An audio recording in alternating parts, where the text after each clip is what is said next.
শুভ বিকাল। তো আজকে বিকালবেলা আমি দুপুরের রান্নাটা কি করেছি ছাড়ছি। কেননা আমি রান্না করেছি, আজকে খাওয়া দাওয়া হয়নি এখনও। একজন খেয়েছে আর কারোর খাওয়া দাওয়া হয়নি। তো আমি ভাবলাম খাওয়া দাওয়া করতে আসবে এখন, তখনই ভিডিওটা করে ছাড়বো। তা খেতে আসেনি বলে আর ভিডিওটা করা হয়নি। তো আমি এখন ভিডিওটা করছি। দেখো, আছে ভাত, আর এর মধ্যে আছে পেঁপে সেদ্ধ। ভাত, পেঁপে সেদ্ধ, এটা আছে। এরকম নতুন আলু দিয়ে ডিমের কারি করেছি। এরকম নতুন আলু দিয়ে ধনে পাতাও আছে, আবার তোমার গরম মশলাও আছে, ডিমের কারি। এটা আছে বিট গাজর ভাজা। এটা আছে মাছের ঝাল।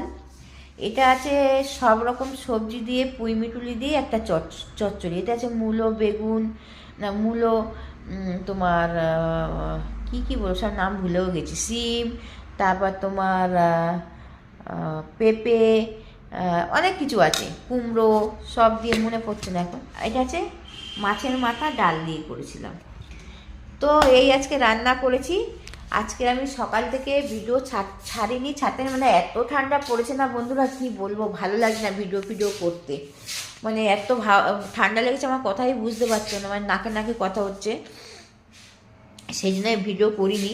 তো এখন এই রান্নাবান্নাগুলো আমি ভাবছিলাম খাওয়ার সময় করব, সে আর খাওয়া হয়নি। আর কয়না মিলে না এখন করি, এখন আমি রাতের খাবার খেতে এসেছি, ওই জন্য ভিডিওটা করে নিলাম। তো আমার রান্নাবান্নাগুলো কেমন হয়েছে তোমরা অবশ্যই একটু কমেন্ট করে জানিও, হ্যাঁ ঠিক আছে।